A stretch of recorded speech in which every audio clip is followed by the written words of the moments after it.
Let's have a look at this example. It says that two entities, E and F, set up an entity and sign a joint operating agreement. The board comprises of three directors, each appointed by and representing each entity. The board is the entity's main decision-making body. Decisions are made by simple majority, and each party has 50% interest in the net profit generated. The question is, discuss whether the entity is jointly controlled by E and F.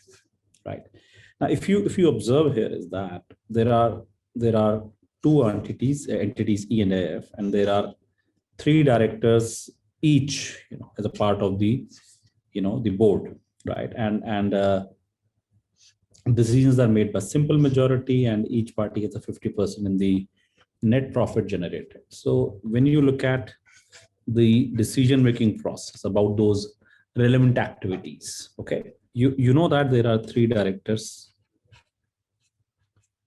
of E and three directors of F, together becoming a part of the board, right? And we also know that you always need a simple majority. Okay, you need a simple majority to take a decision, right? And also it is referred to that net profits are shared in an agreed proportion. Net profits are shared in an agreed proportion. That simply suggests that there exists a joint control between E and F, purely by virtue of the fact that you're talking about collective control and unanimous decision from each of the side. Okay. Now, the only thing that you want to also remember here is that if in case any of the directors from are nominated by E, they somewhere get into an agreement that whatever decision making is done by the directors of F, right, they would be following that decision making. Okay. Hypothetically, of course. In that case, you want to remember that that would be a classic example of control, as what we have discussed under Ind AS 103 business combinations, right? That's what you want to kind of take along, right, as a part of the discussion there. You need to be careful about assessing these parts when you are looking at those. So both 110 and 103 read together, Ind AS 110 and 103 read together, may suggest that there is a parent-subsidiary relationship instead of, let's say, a joint control in this particular case. All right.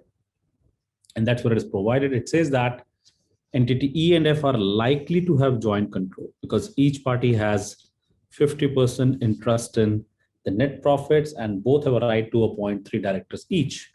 Now, since the directors represent the shareholders from E's and F's perspective, they would be, expected to be having a collective control. And that's where the unanimous decision making is also required. The consent would be required from both E and F. However, if the directors are not obliged to represent one shareholder, then it is likely, although it is hypothetical, that one shareholder of E or F agrees with the three directors of the other party, and accordingly, it may result into a scenario of a control present rather than a joint control available in that case. Okay, that's what you want to remember in this scenario. And accordingly, all the relevant facts have to be considered before reaching to that decision. Okay, now there's an example that we want to talk about relevant activities, right? Much of the content around relevant activities, the decision-making aspects, is all we have discussed at length in the consolidated financial statements. We have discussed those aspects well in detail, when we started this entire group accounting concepts, right? It's just the same thought process, but now the decision making is being jointly controlled by by the parties to the contracts. Let's have a look at this. It says that A, B, and C, D enter into an agreement for the production and sales of garments. In the industry, there are three activities that will significantly make impact on the returns of the arrangement. The first activity is the production of the garments, and AB takes that decision. The second activity is the sales and marketing activity. CD takes that decision. And as far as the financial related matters are concerned, both entities must approve all those financial related matters.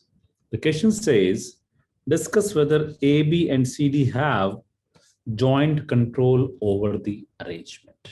Now, this is a trickier one because we are talking about three activities, which is the production, sales, and financing. Okay, really go back to the facts of the matter. So production is dealt with by AB, CD takes care of sales and marketing, and financing is done by both AB and CD. So let's plug those information around. Okay. Now, the moment I say we're looking at this production side of it, of course, AB controls. CD would not have a say in that, right? The moment I say I'm looking at the sales, of course, CD has a control over that. So as far as these activities are concerned, there is no collective control or uniformity of decisions required. The unanimous consent is required. But the moment we say it's a financing decision, you would need both AB and CD to agree, right? So in the context of the financing decision, you may witness a possibility of a joint control. Of course, again, importantly, the facts and relevance of the activities would be critical while making the assessment. The facts and relevance of the activities would be critical while making this assessment as to whether there exists a joint control or one of the parties has a control around it. So there's no clear answer available in such circumstances, and accordingly, that disclaimer has to be presented, in such scenarios, in case that is assessed in the examination. All right. So from that perspective, we may want to, for example, look at a formal solution where it says that in the first two matters, unanimous consent is not required till the time they are working within those, the business requirements, and in that context. And then you're looking at, of course, each of the parties have their own sets of obligations and the authorities, right? Now, the question is, of course, which of the activities most significantly affect the returns, right? And if any of the first two activities are significant, then of course we will simply argue there's no joint control, right? However, in a very limited circumstance, okay, if we can suggest that the financial policies impact or significantly impact the execution of other two activities, and that is where you are looking at the unanimous consent. In those circumstances, it can be observed that there is a joint control, right? Now, when you look at these scenarios, it can be really trickier, for us to assess in terms of what should be the clear answer or what should be the approach that we need to follow when we try to answer such questions in the examination. You need to remember what are those facts provided, right? And then always look at these aspects. Is there a collective control and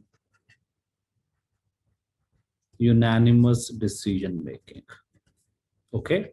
Of course, for relevant activities, okay, you need to look at this again. Are there instances which suggest that there is a collective control, and also each of the parties or the parties which have a collective control, they are able to take a unanimous decision for the relevant activities. That is something that you always want to bear in mind. If at all there is a information which is not available around that, then you should be highlighting that part, right? You should be highlighting that part. You need to examine. You need to be a bit more open, and it's okay. It's important to mention about the facts and circumstances of each case need to be assessed, right? So there's no clear answer. You're telling the examiner that this is the way I look at it, and I need to have a little more information before I can arrive at a conclusion. And this is something which happens in real life as well. So accordingly, you need to prepare your answers in those directions. All right, let's have a look at the next scenario. It says that CDEF Limited is a strategic cooperation between investors C, D, E, and F to provide property development services.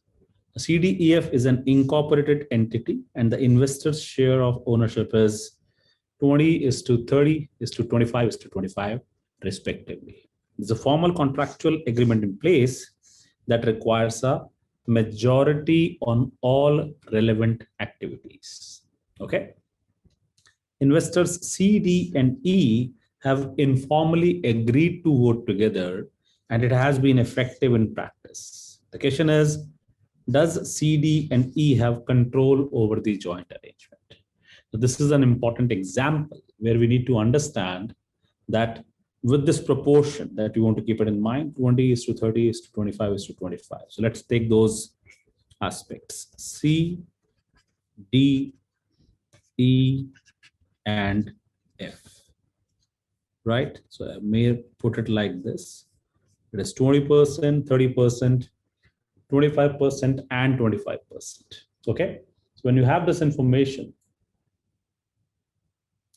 you want to remember that there is a combination of C, D, and E.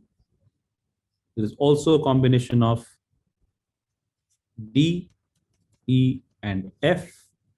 There's also a combination of C, D, and F. There's also a combination of C, E, and F. There's also, by the way, a combination of, I think that these are the four combinations that we can think of. C, D, E, D, E, F. So that is C, D, E, D, E, F, C, D, F. So this is where it is. And then finally, C, E, and F. So these are the four combinations. And that's when we say, we talked about it, that in case there are multiple combinations possible, then it cannot be a joint control, right? But importantly, it is highlighted that C, D, and E have informally agreed, and this is in substance happening as well, which actually means that the one combination, there is a unique combination already in place. That unique combination is already in place, which means that you are referring to, you're talking about a possible joint control. And that's what the question is asking us, right? Does C, D, and E have control or a joint control over the arrangement, right?